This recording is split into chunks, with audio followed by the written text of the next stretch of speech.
সীমান্ত দিয়ে ভারতীয় গরু চোরাচালান আতঙ্কে ময়মনসিংহের গরু খামারিরা কোরবানির ঈদকে সামনে রেখে অবৈধ পথে গরু প্রবেশে সক্রিয় হয়ে উঠেছে একটি চক্র। দেশি গরু খামারিদের অভিযোগ, দেশে গোখাদ্য দাম বৃদ্ধি ও পরিচর্যায় খরচ বেড়ে যাওয়ায় কোরবানির হাটগুলোতে ভারতীয় গরু থাকলে লোকসানের মুখে পড়তে হবে তাদের। সীমান্ত দিয়ে ভারতীয় গরু প্রবেশ বন্ধে টহল জোরদার করা হয়েছে বলে জানায় বিজেপি। আর পুলিশ বলছে, গরু চোরাচালান বন্ধে প্রতিটি থানায় জারি করা হয়েছে বিশেষ সতর্কতা। গরুর খাদ্য ও পরিচর্যায় ব্যয় বাড়ায় এমনিতেই লোকসানে আছেন খামারিরা। তার ওপর যদি সীমান্ত দিয়ে ভারতীয় গরু জেলার বিভিন্ন হাটগুলোতে প্রবেশ করে তাহলে অর্ধেকে নেমে আসবে দেশি গরুর দাম। দেশীয় খামারিদের বাঁচাতে ভারতীয় গরুর অবৈধ প্রবেশ বন্ধের দাবি জানান তারা। আমরা গরু পরিশ্রম করে পালতাছি, ওনা ভারতের গরু যদি বন্ধ না করেন তাই আমরা কি করে চলবো? ইন্ডিয়ার গরু আমরা গরু সস্তা থাকে, আমরা এই সঠিক দাম পাই না, তাই আমরা গরু পাইলে কি করবাম? দেখা গেছে ইন্ডিয়া থেকে গরু ঢুকতেছে, গরু ঢোকার কারণে আমার দেশি গরুর মান কমে যেতেছে, কারণ ইন্ডিয়ার গরু সস্তা পাইতেছে, সবাই কিনতেছে। আমার দেশি গরু তো কেউ কিনে না, কারণ দাম বেশি, দেশি গরুর খরচ বেশি, শ্রম দেয় বেশি, সব দিক দিয়ে আমার দেশি গরু বেশি।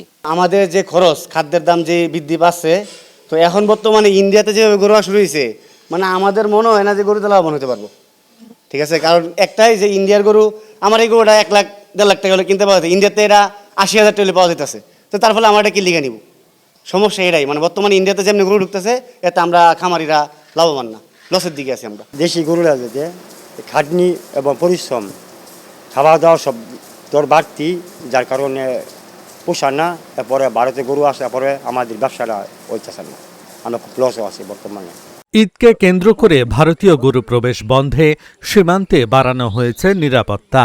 গুরুত্বপূর্ণ জায়গা চিহ্নিত করে বিশেষ টিম 24 ঘণ্টা টহল দিচ্ছে বলে জানান ময়মনসিংহ ব্যাটালিয়ন 39 বিজিবির অধিনায়ক। ঈদকে কেন্দ্র করে আমাদের একটা বিশেষ নজরদারি টিম আমরা এখানে ডিপ্লয় করেছি এবং আমাদের সীমান্তে টহলের পরিমাণ আমরা আগে চাইতে বৃদ্ধি করেছি এবং ঈদকে সামনে রেখে যাতে কোনো প্রকার ভারতীয় গরু যাতে আমাদের দেশে না আসতে পারে সেই জন্য আমাদের টহল কার্যক্রম 24/7 এটা চালমান রয়েছে। এবং এই ক্ষেত্রে আমাদের যে সফলতার কথা বললাম সেটা হচ্ছে প্রত্যেক দিন আমরা বেশ ভালো পরিমাণে গরু আমরা ধরতে পারছি। পুলিশ প্রশাসন জানায়, গরু চোরাচালান রোধে বিশেষ নির্দেশ দেওয়া হয়েছে থানাগুলোকে। আটক করা হচ্ছে চোরাকারবারিদের। আমাদের কাছে আসছে, প্রাথমিক আমাদেরকে অবগত করার জন্য বলা হয়েছে 999-এর মাধ্যমে হোক বা বিডিও স্যারকে ফোন করার মাধ্যমে হোক। আমরা তাৎক্ষণিকভাবে সংশ্লিষ্ট সকল থানাকে আমরা অবগত করি। চোরাই গরু যখন মুখ করে আমরা তাদের গরু সহ আসামিকে আমরা অলরেডি প্রস্তুত আছি। ইতিমধ্যে আমরা কয়েকজন আসামিকে ধরেছি, কয়েকটা গরু উদ্ধার করেছি। এবছর জেলায় কোরবানির পশুর চাহিদা 1,81,000-এর বিপরীতে প্রস্তুত রয়েছে 2,26,000 পশু।